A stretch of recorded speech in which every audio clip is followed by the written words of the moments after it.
Ben ritrovati, ben ritrovate, dritto al sodo, senza starci troppo a pensare, guardate che roba pazzesca. Direttamente dallo State of Unreal, CD Projekt Red, quei pazzi polacchi scatenati, hanno rivelato la demo tecnica di The Witcher 4, con Cirilla protagonista. Non solo il gioco sembra allucinante, hanno promesso 60 fps con ray tracing a massima risoluzione 4K su PlayStation 5. Il mondo sembra estremamente realistico e per noi giocatori PC cosa potrà mai significare se non massima esaltazione? Perché se è così stabile e di qualità su console, gli orizzonti sono infiniti. Quello che è su schermo adesso è stato presentato come il limite raggiungibile dal motore di gioco, il che significa che per quanto al momento non si possa essere sicuri che questo sarà il risultato finale, è quello che loro a CD Projekt Red aspirano a rilasciare al day one. Non solo le animazioni sono estremamente fluide, realistiche, immersive, ma il mondo stesso renderizzato in contemporanea sfruttando la Unreal Engine 5 è strutturato con nuove tecnologie.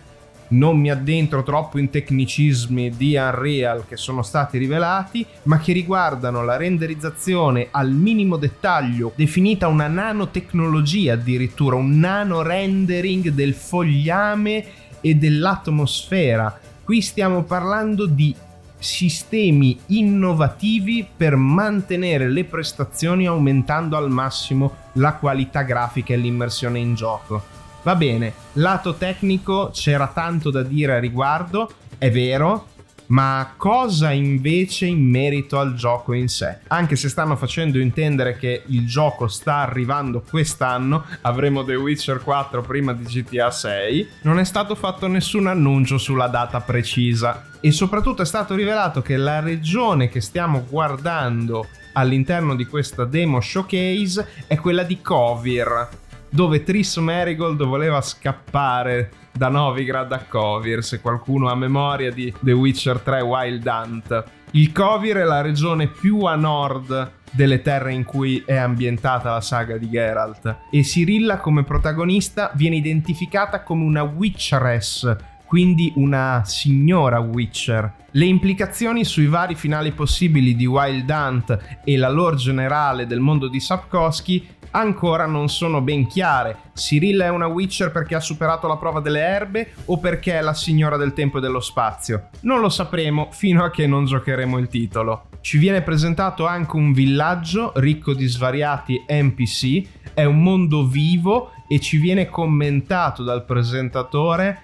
che tutte le interazioni dei personaggi non giocanti seguono un iter, un pattern, delle abitudini. Per esempio ci viene mostrato come una guardia sputi ai piedi di Ciri perché è Witcher, come le donne siano al mercato, come un taverniere scacci fuori dalla sua taverna un ubriacone che ha perso a Gwent. Vediamo che sono presenti nani, gnomi, bambini. Il mondo è estremamente realistico e caratteristico. Se posso fare un paragone nella pop culture, il Kovir, come loro lo stanno mostrando e lo hanno pensato a livello di art design, assomiglia molto al Kislev di Warhammer Fantasy che è stato mostrato dalla Creative Assembly negli anni precedenti. Questa ambientazione slava orientale immersa nella neve con gli orsi che ballano per strada è il risultato definitivo da parte di CD Projekt di rappresentare ancora una volta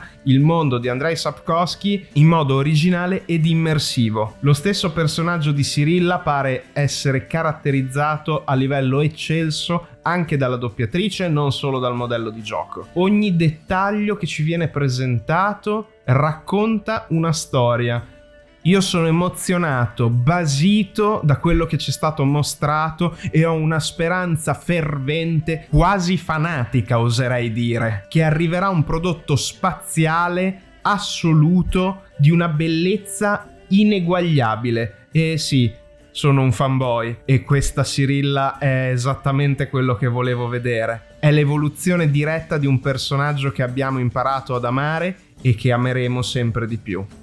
Per non parlare del fatto che finalmente in un gioco di The Witcher potremo indossare una cappa. In questo caso orlata, pesante, perché il clima è quello che è. Io non vedo l'ora che vengano annunciati nuovi dettagli su questo titolo e vi assicuro che su questo canale ci sarà sempre un posto speciale per la saga del Sapco e dei ragazzi di CDR Projekt Red. Geralt è stato fondamentale per questa saga, ma Cyrilla, sono sicuro, lo sarà ancora di più, perché è lei la vera protagonista della storia, sia nei romanzi, sia nei videogiochi. E finalmente avremo l'occasione di impersonarla e vivere le sue avventure nei regni settentrionali. E chissà, magari anche nell'impero di Nilfgaard. Non mi stupirebbe se la mappa si rivelasse colossale. Ho voluto fare questo video news al volo, senza neanche troppo editing, ringraziando enormemente CDR Projekt Red e Unreal Engine per aver condiviso con tutti noi questi traguardi magici che hanno raggiunto e che io mi auguro possano ancora superare. Perché se sono questi i risultati che hanno raggiunto pur non avendo ancora pronta una data di rilascio ufficiale, beh, la versione definitiva di questo titolo sarà incredibile, storica, una nuova stella nel firmamento videoludico, capace di rivaleggiare con Baldur's Gate 3. Per ora vi saluto con questi bellissimi paesaggi pieni di vita e con la promessa che ci vedremo a Kovir con Cyrilla e Kelpie, il nostro nuovo cavallino.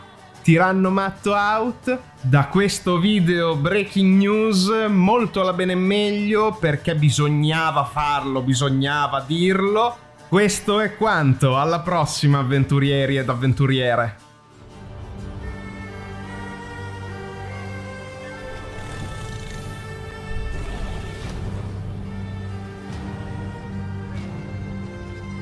Onward, Kelpie. We've work to do.